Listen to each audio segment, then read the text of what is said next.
Hey guys, welcome to SourceFedNerd. I'm Trisha Hirschberger, and there's a new iPhone! Well, there's two of them actually. The announcements this morning were met with much rejoicing by Apple fans all over the world. Here's what you need to know about the two newest additions to the iPhone family. The iPhone 5C. It's fun, it's colorful, it has special cases with little holes in them, not to hide the color of course. It's basically an iPhone 5, but add a plastic unibody with steel structure design and higher capacity battery. The 16GB model will retail for $99 and the 32GB for $199 with a 2-year contract. Pre-order starting September 13th. That's soon. Congrats Apple for not cheaping out too much on this model. But I take the congrats away for your petty shot at the competition. Oh yeah, and it's Android free. The iPhone 5S has that A7 chip that was rumored and is the first 64-bit CPU smartphone ever. That's up to 2 times as fast as the iPhone 5 for both CPU and graphics. And they demoed Infinity Blade 3 to show it off. And it looked nice. Also in the iPhone 5S will be an M7 motion processor to determine movement, which could be useful for health apps, but do we already have stuff like that? Just saying. My S3 knows when I'm driving and when I'm walking, but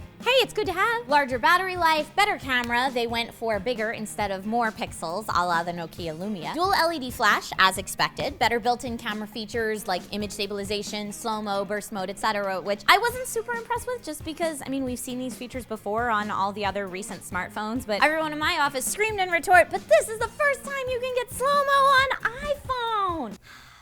Okay. Now, in addition to that A7, here's something that's legit impressive. Touch ID reads your fingerprint on the home key, not only to unlock the phone, but to make iTunes purchases as well. And your fingerprint is safe, aka not on Apple servers or iCloud.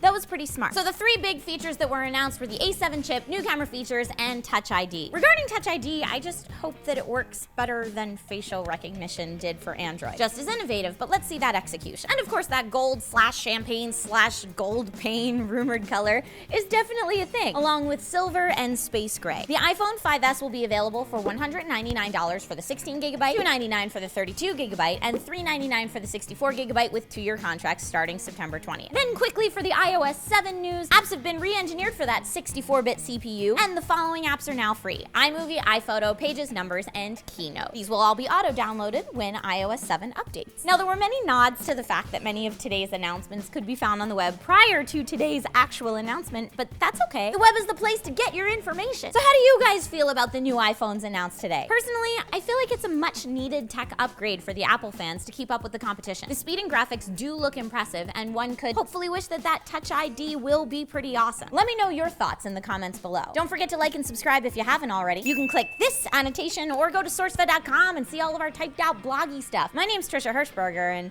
I'm real happy with my current phone, but yay for the Mac people.